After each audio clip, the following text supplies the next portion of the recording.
Kahirapan, hindi ko in-expect na yung mga taong magandang sa amin. Maraming salamat sa mga taong bukal ang mga pusong tumutulong sa amin dahil sobra po talaga akong nandikipis dahil kahit sa anong hirap pinsan ng mga anak ko, kinakausap ko na lang sila ay may time na walang-wala talaga kaming masaing.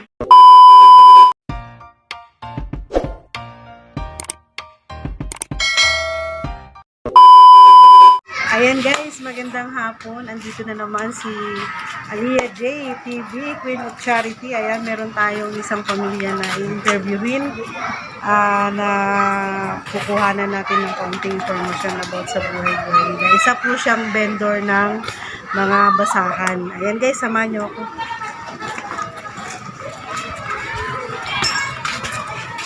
Tao po! Ate! Ayan, andito. Papasok kami, te, ha? Okay. Dilim. Ayan. Magandang hapon, te. Ito lang yung bahay nyo? Yes ma'am, ito lang po kasi kahit talaga namin komportable kami dito kasi Ayan, tahimik. ayan guys, yung kanyang tirahan. Napakaliit. Ito lang pala. Ilang kayo na? Wala pang 10 square meter ito. Ilang kayong nakatira dito, te? 5 lang po ma'am. 5 kayo? Kasi kayo Tatlo. dito, sobrang Yes liit. ma'am. Tama Ayan lang. guys, ito yung, ano nga pangalan mo, ate? Josie po ma'am. Iharap mo sa kanya. Yan, dito. Ako ka dito, te. Ito ka din. Ayan, anong pangalan mo, te? Josie po. Josie. Agudo po. Ilang taon ka na nagtitinda ng ng basahan? Ilang taon mo nang ginagawa yung pagtitinda ng basahan? Almost 15 years.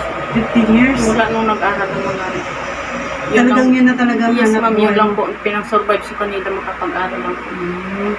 Ilang taon na kayo nakatira dito, te? Mag-15 years na po. Grabe no, 10 years. Nakatira kayo sa maliit na Komportable po tahanan. kami dito kasi safe yung... Walang bintana? May lang. Okay. Ayan, te. Kumusta naman ang buhay-buhay niyo, te?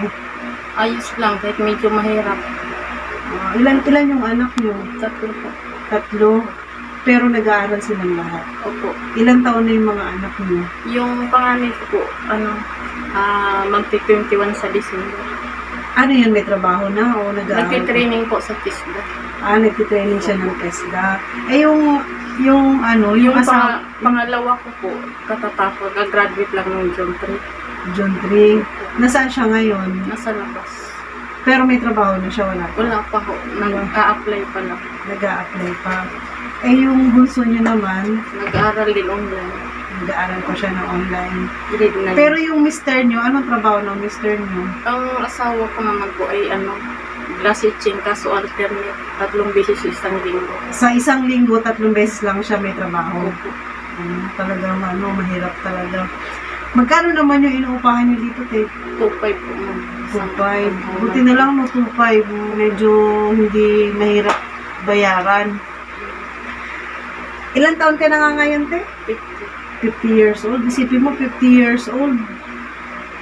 Talagang napagtiisan mo yung pagtitinda ng basahan. 10 years? 15 years? Mag-15 years na. Kumusta naman po yung kitaan sa pagbabasahan, ate? Masasabi ko lang, noong umpisa, medyo maayos ang bintahan ko kasi bukod kasi sa basahan ko noon, may mga accessories po ako noon. Pero nasaan na po yung mga Kaso nung pumasok po yung pandemic, nawindang po lahat ng ko na yun. Tapos sabay po ng mga huli-huli. Sobrang na-depress po ako kaya hindi na ako makakabangon sa puhunan ko. Magkano naman yung pinuhunan nyo dun sa accessories na yun? Ang accessories ko, 5,000 po ang puhunan ko. 5,000 ang puhunan nyo sa accessories. Pero maganda naman po yung kitaan mo dun sa accessories. Nung hindi ko pumasok sa ganitong sitwasyon, sa loob ng isang araw, kumikita po ako ng 3,000 sa isang araw. Yes. Magandang kitaan niya sa accessories. Ayan, sige ate. Kaya kita pinuntahan ngayon kasi ikaw yung isa sa mga napili ko na bigyan ng tulong. Hindi man malaking halaga, at least sa konting halaga, meron kami may share na tulong sa inyo. Ayan, te, sabihin mo lahat yung gusto mo sabihin dyan sa camera na nakaano sa'yo para marinig din yung mag-sponsor sa'yo, yung magbibigay, marinig mo kung ano mga hinanain mo sa buhay. Ayan, pwede mo sabihin dyan. Tingin ka dito. Sabihin mo kung ano yung gusto mo sabihin. Yung halimbawa, kung ano, about sa tulong, mga ganun, sabihin mo, lahat mo lahat kung ano yung mga... Yes! May divorce na! May divorce na! Hindi na siya makasampung asawa. Sasabi ko lang, pwede na, papasalamat po ako sa mga taong nagmamagandang loob sa amin.